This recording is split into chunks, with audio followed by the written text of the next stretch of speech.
ओम शांति। 25 दिसंबर 69 की अव्यक्तवाणी। टाइटल है अनासक्त बनने के लिए तन और मन को अमानत समझो। बाप दादा को कहाँ बुलाया है और किस लिए? अभी कहाँ बैठे हो? मधुबन में तो हो, लेकिन मधुबन में भी कहाँ बाप आए हैं? फुलवारी में बैठे हो या महफिल में?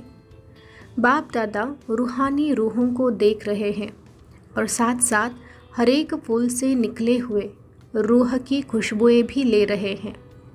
जैसे वह लोग फूलों से इसेंस निकालते हैं, उनको रूह कहते हैं। उनकी खुशबू बहुत अच्छी और मीठी होती है।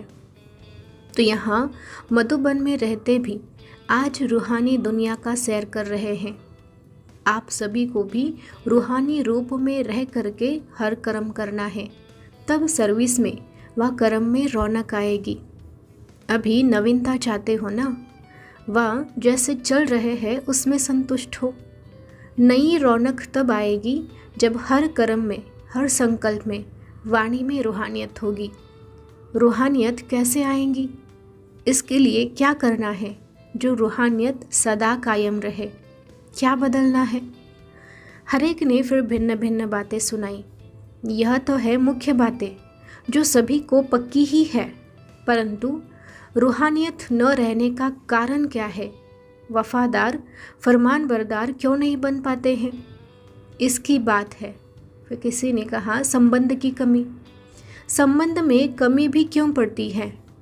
निश्चय बुद्धि का तिलक तो सभी को लगा हुआ है। यह प्रश्न है कि रूहानियत सदा कायम क्यों नहीं रहती है? रूहानियत कायम न रहने का कारण यह है कि अपने को और दूसरों को जिनके सर्विस के लिए हम निमित्त हूँ, उन्हों को बाप दादा की अमानत समझकर चलना। जितना अपने को और दूसरों को अमानत समझेंगे तो रूहानियत आएगी। अमानत न समझने से कुछ कमी पड़ जाती है। मन के संकल्प जो करते हैं वह भी ऐसे समझ करके करें कि यह मन भी एक अमानत है। इस अमानत में ख़यानत नहीं डालनी है। दूसरे शब्दों में आप औरों को ट्रस्टी कहकर समझाते हो ना, उन्हों को ट्रस्टी कहते हो, लेकिन अपने मन और तन को और जो कुछ भी निमित्त रूप में मिला है, चाहे जिज्ञासु है, सेंटर है, वस्तुल कोई भी वस्तु है, लेकिन अमानत मात्र है। अमानत समझने से इतना ही अनासक्त होंगे, बुद्धि नहीं जाएगी। अनासक्त होने से ही रूहानियत आवेगी। इतने तक अपने को क्षमा पर मिटाना है। मिटाना तो है, लेकिन कहाँ तक? यह मेरे संस्कार है, यह मेरे संस्कार शब्द भी मिट जाए। मेरे संस्कार फिर कहाँ से आए? मेरे संस्कारों के कारण ही यह बातें होती है। इतने तक मिटना है जो कि नेचर भी बदल जाए।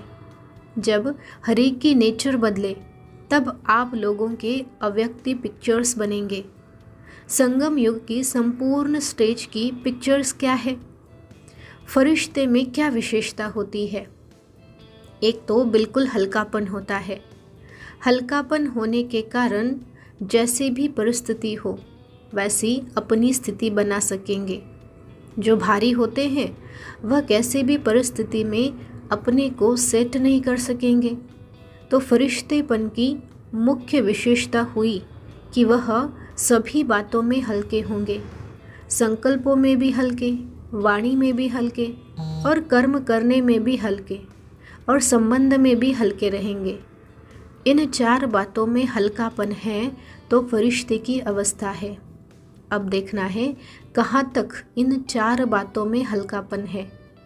जो हल्के होंगे वे एक सेकंड में कोई भी आत्मा के संस्कारों को परख सकेंगे और जो भी परिस्थिति सामने आएगी उनको एक सेकंड में निर्णय कर सकेंगे। यह है फरिश्तेपन की परख। जब यह सभी गुण हर कर्म में प्रत्यक्ष दिखाई दे तो समझना अब संपूर्ण स्टेज नज़दीक है। साकार रूप की संपूर्ण स्टेज किन बातों में नज़र आती थी? मुख्य बात तो अपने संपूर्ण स्टेज की आपे ही परख करनी है इन बातों से। इस ग्रुप का मुख्य गुण कौन सा है? वह ग्रुप था यज्ञ स्नेही और यह ग्रुप है यज्ञ सहयोगी। यज्ञ सहयोगी में तो सभी पास है, बाकी क्या करना है।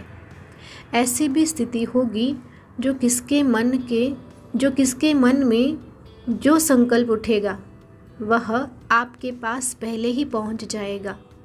बोलने सुनने की आवश्यकता नहीं, लेकिन यह तब होगा जब औरों के संकल्पों को रीड करने के लिए अपने संकल्पों के ऊपर फुल ब्रेक होगी। ब्रेक पावरफुल हो। अगर अपने संकल्पों को समेट न सकेंगे तो दूसरों के संकल्पों को समझ नहीं सकेंगे। इसलिए सुनाया था कि संकल्पों का बिस्तर बंद करते चलो। जितनी संकल्पों को समेटने की शक्ति होगी, उतना औरों के संकल्पों को समझने की भी शक्ति होगी। अपने संकल्पों के विस्तार में जाने के कारण अपने को ही नहीं समझ सकते हो तो दूसरों को क्या समझेंगे। इसलिए यह भी स्टेज नंबरवार पुरुषार्थ अनुसार आती रहेगी। यह भी संपूर्ण स्टेज की परख है। कहाँ तक संपूर्ण स्टेज के नज़दीक आए हैं उनकी परख इन बातों से अपने आप ही करनी है। अच्छा, ओम शांति।